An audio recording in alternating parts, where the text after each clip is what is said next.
திமுக எதிர்ப்பு வாக்குகளை நாம் தமிழர் அறுவடை செய்வதற்கான வாய்ப்பு இருக்கு. அவங்க மேற்கொண்ட அந்த பரப்புரை அதற்கு ஒரு காரணம் அப்படிங்கிறாரு. கிடைத்திருக்கக்கூடிய இந்த ஏர்லி ஸ்டேஜ்ல 2 சுற்று தான் இருந்தாலும் இந்த டிஃபரன்ஸை நம்ம அதோட ஒப்பிட்டு பார்க்க முடியுமா? இல்லை, அவர் ராம்கி சொல்கிற ஸ்டேட்மெண்ட் படி பார்த்தா இன்னும் ரொம்ப தீவிரமாக அவர் நாம் தமிழர் பெற்ற வாக்குகள் 2200ன்னு சொல்கிறாரு. அது திமுகவுக்கு எதிரான வாக்குகளும் 2200ஆகத்தானே அது வருது.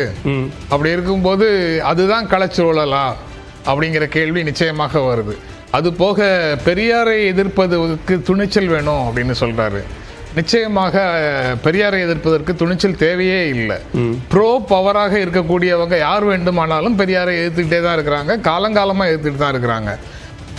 பவரை அதிகாரத்தை எதிர்க்கக்கூடிய மனநிலையில் இருந்து யாரையெல்லாம் எதிர்க்கிறோமோ அதுக்கு தான் துணிச்சல் வேணும். நீங்க அதிகாரத்தை அண்டி நின்று கொண்டு அதிகாரம் விரும்பாத இமேஜஸ் எல்லாம் இழிவுபடுத்துறதுங்கிறது ரொம்ப எளிதான வேலை. உங்களுக்கு அனைத்து விதமான உதவிகளும் கிடைக்கும், அனைத்து விதமான பின்னணி பலமும் இருக்கும். அப்படி ஒரு சூழல்ல வெளியில வந்து அதிகாரத்துக்கு பிடிக்காத ஒரு இமேஜை உடைக்கிறதுக்கு முயற்சி செய்வது அப்படிங்கிறது அதிகாரத்தால் வரவேற்கப்படும். அதனால அதுக்கு துணிச்சலே தேவையில்லை. அதனால ராம்கி சொல்ற அந்த கருத்தையும் என்னால ஏற்க முடியல. அது போக பரபரப்பாக இருந்தது, ரொம்ப வலிமையான பிரச்சாரம் நடந்தது அப்படின்னு சொல்றாருல. மக்கள் எல்லா பரபரப்பையும் வேடிக்கை தான் பார்க்கிறார்கள், ஆதரவு அளிக்கவில்லை அப்படிங்கிறது மீண்டும் அவங்களுக்கு கிடைச்சிருக்கக்கூடிய வாக்குகள்ல இருந்து தெரியுது. திரு சூர்யா, ஈரோடு கிழக்கு இடைத்தேர்தலை பாஜக புறக்கணித்தது. திமுக எதிர்ப்பு வாக்குகள், அது பாஜகவினுடைய வாக்குகளும் அதுல இருக்கு. அந்த வாக்குகள் எங்க அப்படிங்கிற கேள்வியும் எழுது. தெளிவாக தலைவர் விளக்குனார். இப்போது பிஜேபி தலைமையில் ஒரு தேசிய ஜனநாயக கூட்டணி கட்டமைத்து 2024 தேர்தலில் 18% வாக்குகளை நாங்கள் வாங்கியிருந்தோம். இப்போ இதை ஏன் புறக்கணிக்கிறோன்ற காரணத்துக்கு அதிகார துஷ்பிரயோகம்னு பதில் சொல்லியிருக்கோம். நீங்கள் வந்து இந்திய தேர்தல் ஆணையம் இந்த தேர்தல் நடத்தினாலும் ஒரு குறைந்தபட்ச கட்டுப்பாடுகள் தான் பண்ண முடியும். இப்போ ஒரு இடைத்தேர்தலுக்கு ஒரு 15 அமைச்சர்கள், 20 அமைச்சர்கள், 100 எம்எல்ஏக்கள், ஒரு எம்எல்ஏக்கும் 2 பூத்து 3 பூத்துன்னு கொடுக்கும்போது அங்கே நடக்கக்கூடிய அதிகார துஷ்பிரயோகமோ பண விநியோகமோ இதெல்லாம் தடுப்பதற்கான எந்த சாத்தியக்கூறுகளுமே இல்லை அப்படின்றது இதற்கு முன்பும் வேலூர் பாராளுமன்ற இடைத்தேர்தல் நிறுத்தி வைக்கப்பட்டதாகட்டும், இல்லை ஏற்கனவே 2 சட்டமன்ற தொகுதிக்கு தமிழகத்தில் சட்டமன்ற தேர்தல் அப்பவே 2 தொகுதி நிறுத்தி வைக்கப்பட்டதாகட்டும், இது இந்தியாவே காணாத உதாரணங்கள். அப்போ ஒரு வடமாநிலத்தவனுடைய மனு ஏற்கப்பட்டது அப்படிங்கிற காரணத்திற்காக தேர்தல் அதிகாரியான ஸ்ரீகாந்தை மாற்றினது அப்படிங்கிறது தேர்தல் ஆணையத்தினுடைய முடிவா, தமிழ்நாடு அரசினுடைய முடிவா? அதான் சொல்லிட்டேனே, தேர்தல் ஆணையம் தான் இதை தேர்தல் நடத்தக்கூடிய அத்தாரிட்டி. அதில் நான் ஒன்றும் மாற்று கருத்து சொல்ல. பட் அதை மீறி நடக்கக்கூடிய துஷ்பிரயோகம், இப்போ 20 அமைச்சர்கள் போய் அங்கே நான் வந்து கேம்ப் போட்டு வேலை செய்வேன்னா அது எந்த தேர்தல் ஆணையம் தடுக்க முடியாது. அது வந்து ஒரு மொராலிட்டி பேசிஸில் இங்கே இருக்கக்கூடிய கட்சிகள் எடுக்கப்பட வேண்டிய முடிவு. அப்போ ஒரு 20 அமைச்சர்கள் ஒரு தொகுதியில் போய் உட்காந்து இடைத்தேர்தல் பணி செய்யும் போது ஒரு சமநிலை இல்லாமல் எதிர்க்க இருக்கக்கூடிய கட்சிகள் எந்த விஷயமே பண்ண முடியாத ஒரு சூழ்நிலைக்கு வருது. உங்கள் ஊடகங்களே நிறைய காமிச்சிருக்கோம் எப்படி மக்களை வந்து கொட்டகையில் அடைத்து காலையில் கூப்பிட்டு வந்து நைட் வரைக்கும் உணவு அளித்து மற்ற விஷயங்கள்லாம் கொடுத்து அவர்களை வேற எதுவுமே செய்ய விடாமல் தடுக்கிறாங்கன்னு சொல்லிட்டு. அப்போ இந்த மாதிரி அதிகார துஷ்பிரயோகத்தை எதிர்ப்பதற்காக தான் எங்க கூட்டணி இந்த தேர்தலில் விக்கிரவாண்டியோ அல்லது ஈரோடு கிழக்கு இதற்கு முன்னாடி நடந்ததோ இப்ப தேர்தலோ 20 அமைச்சர்கள் அங்க போய் பணியாற்றுறாங்க அப்படின்னு சொல்றீங்க. இப்ப டெல்லி சட்டமன்ற தேர்தலில் பிரதமர் மேற்கொண்ட ரேலிஸ் அல்லது பரப்புரை பொதுக்கூட்டங்கள் எத்தனை, உள்துறை அமைச்சர் மேற்கொண்ட பரப்புரை கூட்டங்களுக்கும் மாநில தேர்தலுக்கும் வித்தியாசம் இல்ல. தேர்தல்னு வந்தா அதுல நம்ம பொறுப்புகள் கடந்து ஒரு அரசியல்வாதியாகத்தான் எல்லாரும் அங்க நிற்கிறாங்க.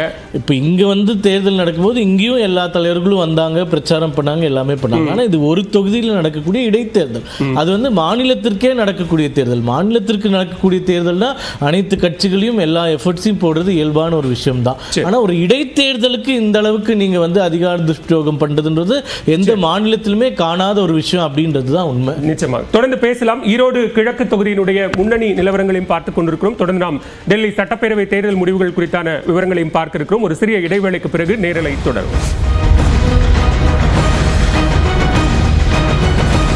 எடுத்த நடவடிக்கை டெல்லியை பொறுத்த வரைக்கும் காங்கிரசினுடைய பின்னடைவுக்கு அல்லது காங்கிரஸ் பெருமளவு அங்கு கவனம் செலுத்தாமல் போனதற்கான காரணம் என்ன? ஒரு சுய பரிசோதனை அங்கு நடத்தப்படணும். அது தலைமை குறித்தோ கூட்டணி தலைமை குறித்தோ அல்லது சட்டமன்ற தேர்தல்களில் கவனம் செலுத்துவது குறித்தோ அப்படின்னு திரு ஜென்ராம் அவர்கள் சில புள்ளிகளை குறிப்பிட்டாங்க. உங்களுடைய முதற்கட்ட பார்வையை தேர்தல் முடிவுகள் குறித்து பதிவு செய்யுங்க. நம்ம தொடர்ந்து பேசலாம். சார் அப்படி சொன்ன மாதிரி நான் கேட்கல, அப்படி சொன்ன மாதிரி தெரியல. தலைவர் ராகுல் காந்தி தன்னுடைய கட்சிக்குள் ஒரு உட்கட்டமைப்பை சரி செய்து எமர்ஜ் ஆகிட்டு வர்ற ஒரு பாசிட்டிவ் நோடா தான் அதை பார்த்தேன் சொன்னதை கூட. அதுதான் உண்மையும் கூட. ஆஃப்டர் எ டிகேட் இப்போ நாங்கள் 2 தேர்தலுக்கு பிறகு இப்போ அக்கௌண்ட் ஓப்பன் பண்ணுற மாதிரியான ஒரு சுச்சுவேஷன் இருக்குது. இன்னும் அது போக போக நிலவரங்களை வைத்து தான் நம்மளால் கணிக்க முடியும். இப்போ எல்லாரும் சொன்னாங்க இந்த மாதிரி குற்றச்சாட்டை காங்கிரஸ் தான் வைத்தது கெஜ்ரிவால் மேலே. அது தவறு கிடையாது. நாங்கள் முகாந்திரம் இருக்கிறது அப்படின்னு நினைத்து ஒரு புகார் தரோம். அது எங்களுடைய ஜனநாயக உரிமை. ஆனால் அதை உங்கள் வசதிக்கு ஏற்றது போல தேர்தல் காலங்களுக்கும் நேரங்களுக்கும் மாற்றி அது கெஜ்ரிவால் செய்தாரோ பாஜக செய்ததோ, பாஜகவை பொறுத்தவரை ஒரு தேர்தலை அணுகுவதிலே ஒரு நியாயம் இருக்கணும். அவர்கிட்ட அது அடிப்படையிலே கிடையாது. அவர்கள் தங்களுக்கு இருக்கக்கூடிய அதிகார பலத்தை பயன்படுத்தி எந்த அளவுக்கு தேர்தல் ரீதியாக எலக்டோரல் வைஸ் அதை அந்த அதிகாரத்தை பயன்படுத்த முடியும், எப்படி எதிர்க்கின்ற குரல்களை நசுக்க முடியும், எப்படி பொருளாதாரத்தை தான் மட்டும் சுரண்டி எடுத்து பிறரை நிர்மூலப்படுத்த முடியும் என்றுதான் ஒவ்வொரு தேர்தலையும் அந்த பாணியில் தான் அவர்கள் அதை சந்தித்து கொண்டிருக்கிறார். இப்போ அவர் சொன்னார் இத்தனை சம்மன் கொடுத்தோன்னு. சம்மன் கொடுத்தது ப்ரொசீஜர். ஆனால் இதே கெஜ்ரிவாலுக்கு பெயில் தரும்போது நீங்கள் ஏன் ட்ரையலே நடத்தலை அப்படின்னு கேட்டுச்சு உச்சநீதிமன்றம். என்ன பதில் சொல்லுவார்? Not even remotest possibility of trial. உச்சநீதிமன்றத்தினுடைய வார்த்தை. ஒருவருக்கல்ல, இதே வார்த்தையை செந்தில் பாலாஜிக்கும் கேட்டது, இதே வார்த்தையை சிசோடியாவுக்கும் கேட்டது, இதே வார்த்தையை கெஜ்ரிவாலுக்கும் கேட்டது. அப்போ நீங்கள் ஒரு தேர்தலை அணுகக்கூடியவர்கள் மக்கள் மன்றத்திலே ஒரு விஷயத்தை வைத்து அதில் ஜெயித்து வருகிறீர்களா? இப்போ இதுலேயே ஒரு சேஃபாக சும்மா ஒரு ஆர்குமெண்ட் சேர்க்க சொல்கிறேன். இதில் பாஜக ஜெயித்தனா கூட இது ஒரு பெரிய இம்பாக்ட்லாம் வராது. ஏனென்றால் இது நீடித்து நிலைக்காது. இது அதிகார துஷ்பிரயோகம் செய்து இவ்வளவு தைரியமா நீங்க கெஜ்ரிவால் எதிர்க்கிறவங்க லெப்டினன்ட் கவர்னருக்கு எல்லா அதிகாரம் டெல்லியில போகணும் ஏன் மாத்தினீங்க? ஒரு நியாயமான ஒரு பதில் சொல்லுங்க. இது வரைக்கும் இருந்த ப்ரொசீஜரை மாத்தி கவர்னருக்கு எல்லா அதிகாரத்தையும் மாற்றக்கூடிய ஒரு நிலைமையை எதற்காக கொண்டு வந்தீர்கள்? அப்ப அந்த இடத்துல ஒரு சிஎம் நீங்க என்ன பண்ணணும்? அவனை நிர்மூலமாக்கணும். அவருக்கு எந்த அதிகாரமும் இருக்கக்கூடாது. சிசோடியாவுக்கு பெயில் தராங்க.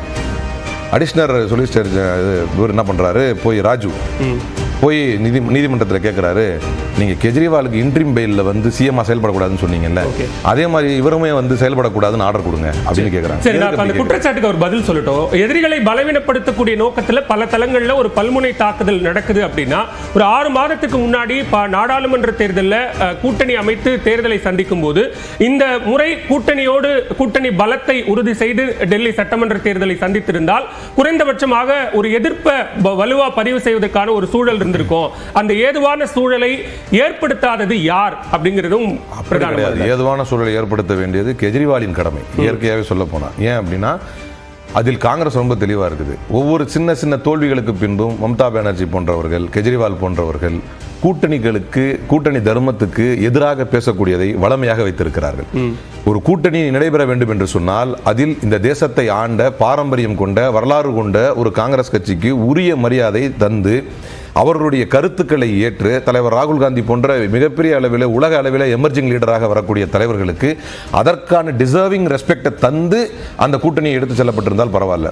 இருதரப்பும் இப்போ அதே நேரத்தில் டெல்லி காங்கிரஸை பொறுத்த வரைக்கும் அவர்களுடைய நிலைப்பாடு என்பது நாம ஆம் ஆத்மியோட செல்ல வேண்டாம் அப்படின்னு அதற்கு மரியாதை தருகிறது கட்சி. ஏன்னா அதுதான் முக்கியம்.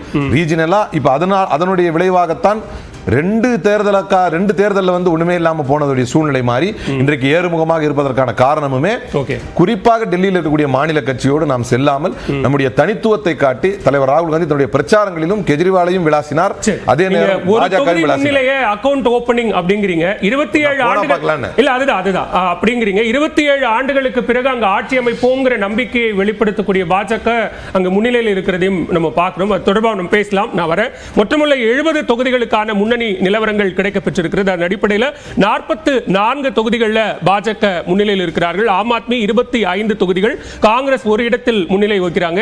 2020 தேர்தலோடு ஒப்பிடும்போது பாஜக 36 இடங்கள் கூடுதலா, கடந்த முறை 8 இடங்கள் தான் அவங்க வெற்றி பெற்றிருந்தாங்க. இந்த முறை 36 தொகுதிகள் கூடுதலா 44 இடங்கள்ல முன்னிலை. அதே போன்று ஆம் ஆத்மி 62 இடங்களில் 2020 வெற்றி பெற்றிருந்தாங்க. இந்த முறை 25 தொகுதிகள் அப்படிங்கிற அடிப்படையில் 37 தொகுதிகளில் பின்னடைவு அப்படிங்கிற ஒரு விவரத்தையும் பார்க்கிறோம். அதே போன்று ஈரோடு கிழக்கு தொகுதியினுடைய முன்னணி நிலவரங்களின் அடிப்படையில் 6951 வாக்குகள் பெற்று திமுக வேட்பாளர் வி.சி. சந்திரகுமார் தொடர்ந்து முன்னிலை வகித்துக் கொண்டிருக்கிறார். வித்தியாசம் என்பது 6951 வாக்குகள் வித்தியாசமாக இருந்து கொண்டிருக்கிறது. நாம் தமிழர் வேட்பாளர் சீதாலட்சுமி 2012 வாக்குகள் பெற்றிருக்கிறார். இரண்டாவது சுற்று வாக்கு எண்ணிக்கை இன்னும் சற்று நேரத்தில் நிறைவடைய இருக்கிறது. டெல்லி சட்டமன்ற தேர்தல் முடிவுகள், அதே போன்று ஈரோடு கிழக்கு தொகுதி தேர்தல் முடிவுகள் சிறப்பு நேரலை ஒரு சிறிய இடைவேளைக்கு பிறகு தொடரும்.